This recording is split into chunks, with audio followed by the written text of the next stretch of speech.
All these science spheres are made of asbestos, by the way. Keeps out the rats. Let us know if you feel a shortness of breath, a persistent dry cough, or your heart stopping, because that's not part of the test. That's asbestos. The good news is the lab boys say the symptoms of asbestos poisoning show a median latency of 44.6 years. So if you're 30 or older, you're laughing. Worst case scenario, you miss out on a few rounds of canasta. Plus, you forwarded the cause of science by 3 centuries. I punch those numbers into my calculator, it makes a happy face. I like your style. You make up your own rules, just like me.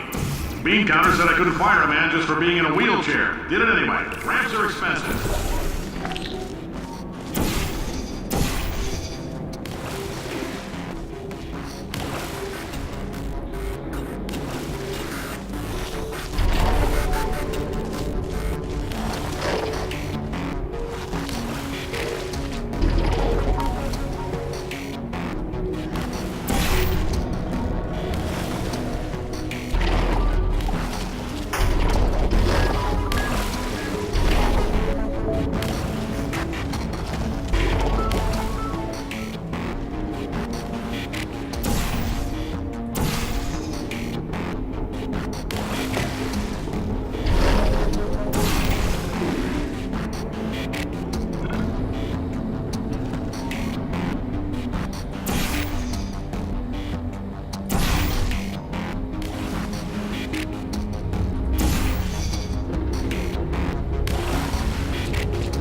That coffee we gave you earlier had fluorescent calcium in it so we can track the neuronal activity in your brain.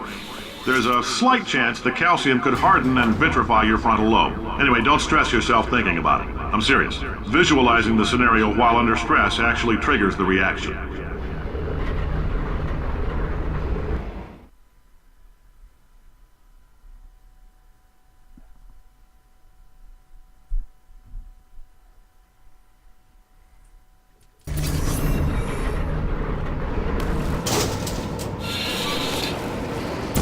Now, if you're part of Control Group Kepler-7, we implanted a tiny microchip about the size of a postcard into your skull. Most likely you've forgotten it's even there. But if it starts vibrating and beeping during this next test, let us know. Because that means it's about to hit 500 degrees, so we're going to need to go ahead and get that out of you pretty fast.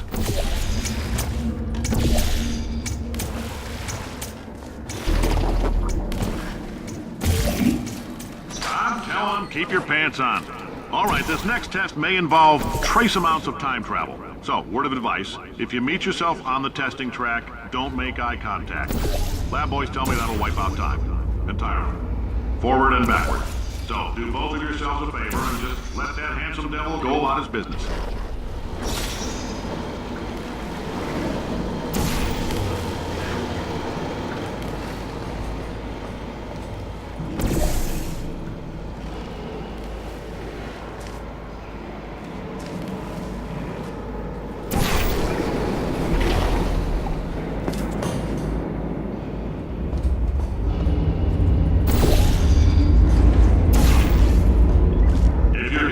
It means you're taking a long time on the catwalks between tests. The lab boys say that might be a fear reaction. I'm no psychiatrist, but coming from a bunch of eggheads who wouldn't recognize the thrill of danger if it had walked up and snapped their little pink bras, that sounds like projection. They didn't fly into space, storm a beach, or bring back the gold. No, sir, we did. It's you and me against the world, son. I like your grit. Hustle could use some work, though. Now let's solve this thing.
isn't about why, it's about why not. Why is so much of our science dangerous? Why not marry safe science if you love it so much? In fact, why not invent a special safety door that won't hit you on the butt on the way out because you are fired? Now you test subject, you're doing fine. Yes, you, box your stuff, out the front door, parking lot, car, goodbye.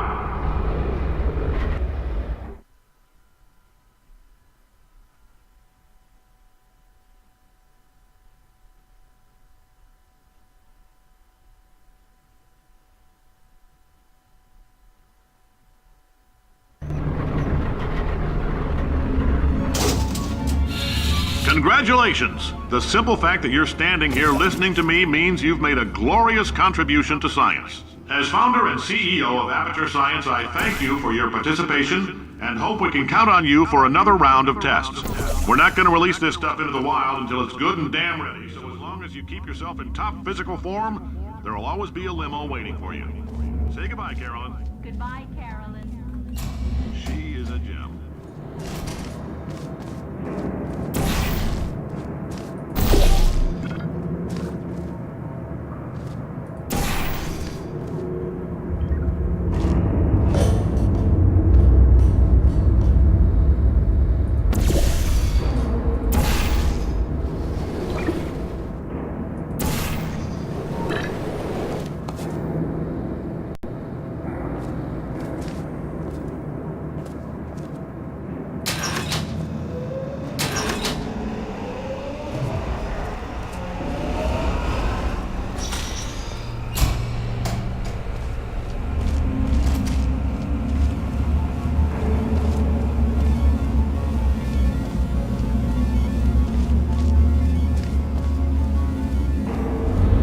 Greetings, friend.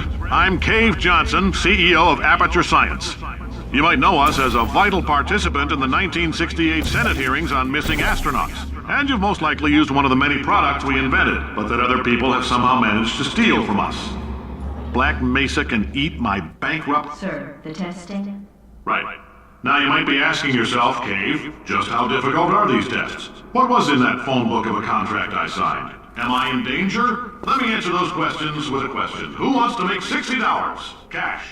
You can also feel free to relax for up to 20 minutes in the waiting room, which is a damn sight more comfortable than the park benches most of you were sleeping on when we found you. So, welcome to Aperture. You're here because we want the best, and you're it. Nope. Couldn't keep a straight face. Anyway, don't smudge up the glass down there. In fact, why don't you just go ahead and not touch anything? Alright, we're working on a little teleportation experiment. Now, this doesn't work with all skin types, so try to remember which skin is yours, and if it doesn't teleport along with you, we'll do what we can to sew you right back into it. The average human male is about 60% water. As far as we're concerned, that's a little extravagant. So if you feel a bit dehydrated in this next test, that's normal. We're going to hit you with some jet engines and see if we can't get you down to 20 or 30%. If you're allergic to peanuts, you might want to tell somebody now, because this next test may turn your blood into peanut water for a few minutes. On the bright side, if we can make this happen, they're going to have to invent a new type of Nobel Prize to give us, so hang in there.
Keep an eye on me. I'm going to do some scheming. Here I go.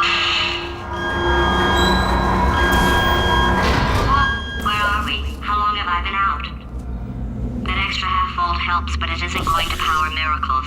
If I think too hard, I'm going to fry this potato before we get a chance to burn up in the atomic fireball that little idiot is going